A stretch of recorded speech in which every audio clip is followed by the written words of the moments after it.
여러분 안녕하세요. 오늘도 반갑습니다.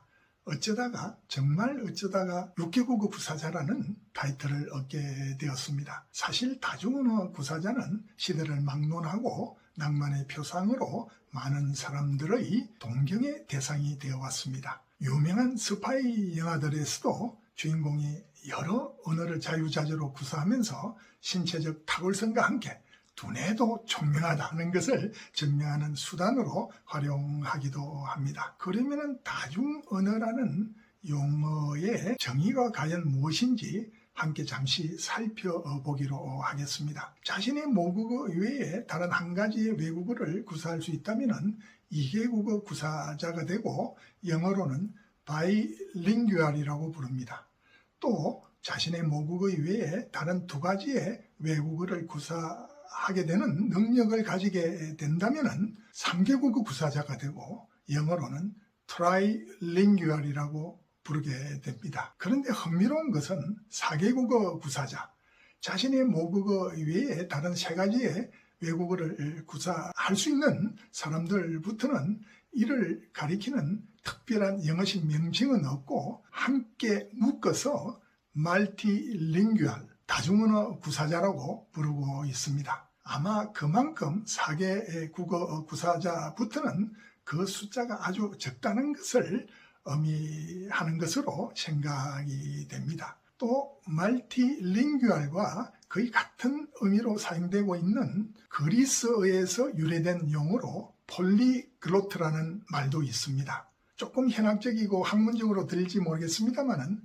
다중언어 구사자 커뮤니티에서는 아주 보편적으로 사용되고 있는 용어입니다. 또 기준을 조금 높이면 6개국어 구사자부터는 특별하게 취급을 해주어서 하이퍼 폴리글로트라고 그런 이름을 붙여줍니다. 물론 어떤 기준에 따라서는 10개국어 이상 구사자로 한정하기도 합니다만 보편적으로는 6개국어 구사자 이상의 기준을 사용하고 있습니다. 그렇다면 저도 이른바 6개국어 구사자의 범주에 속한다고 볼 수 있기 때문에 하이퍼 폴리글로트라고 불릴 수 있을까요?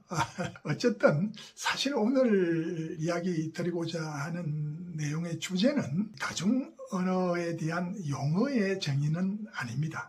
오늘 이야기 드리고 싶은 주제는 일반적으로 여성들이 남성에 비해서 언어 능력이 탁월한데 왜 다중언어 구사자 사회에서는 그 숫자가 아주 미미할까 하는 굉장히 흥미로운 주제에 대해서 이야기 드리고자 합니다. 여성들이 남성들에 비해서 언어 능력이 뛰어나다는 것은 사실 웬만한 과학적인 바탕으로 다 알려진 사실입니다. 그런데 복잡하고 어려운 과학적 데이터를 굳이 거론하지 않더라도 우리 주변을 보면은 많은 외국어 학원에 강사, 선생님으로 근무하고 있는 사람들 중에 대부분이 상당수가 여성들입니다. 그만큼 남자에 비해서 여자들이 언어 능력이 뛰어나고 또 언어에 그만큼 관심이 많다는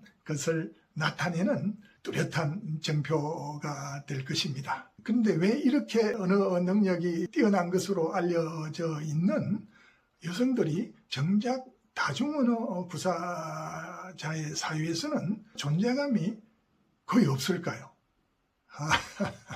정말 흥미롭지 않습니까? 그래서 관련 학자들이 이런 아이러니를 풀어보고자 관련 연구를 많이 해왔고 지금도 하고 있습니다. 그래서 지금까지 나름대로 밝혀진 여러 가지 설들이 있습니다. 물론 여러 가지 설들이 있다는 것은 한 가지 뚜렷한 정설이 없다는 의미와 같은 것입니다만 그 중에 한 가지 설로는 사회적인 역할의 차이 때문이다.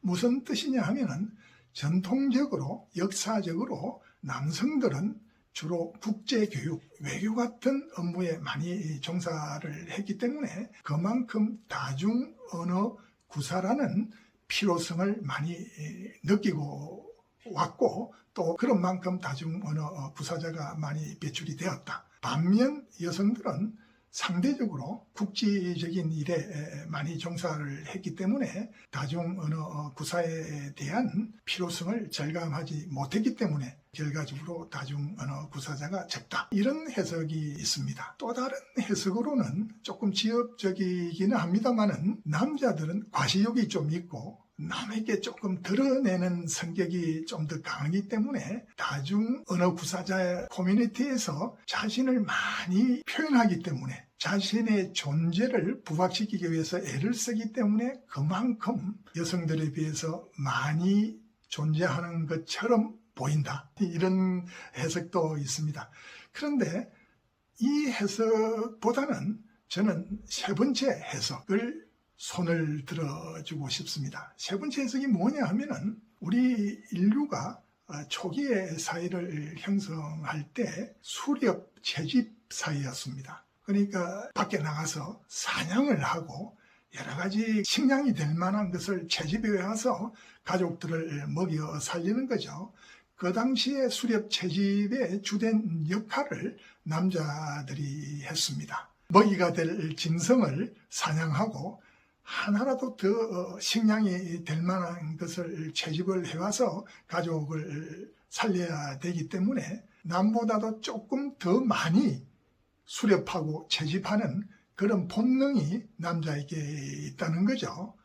이러한 수렵 채집에서의 남성의 역할이 사실 오늘날 수집이라는 취미에서도 잘 드러나고 있습니다. 주위의 수집가들을 보면은 여자들의 비율이 아주 적습니다. 대부분 남자들입니다. 대부분 수집가로 소개되는 사람들은 남자들이고 여자들은 주로 부인이죠. 주로 투정, 짜정, 그냥 묵인을 해줌으로써 소극적 동의를 해주는 역할을 하지 정작 여자가 직접 나서서 수집을 하는 그런 사례들은 극히 적습니다. 그것도 옛날 수렵 채집 시대부터 형성된 남자들의 본능의 하나라고 볼 수 있겠죠. 그런 남자들의 본능이 다중언어 구사에서도 드러난다는 해석입니다. 어떤 한두 가지 언어를 능수능란하게 구사하는 것에 만족하지 않고 남보다도 좀 더 많은 언어의 숫자를 기록하는 거기에 남자가 본능적으로 관심을 가지고 매진한다는 것이죠. 어떻습니까, 여러분?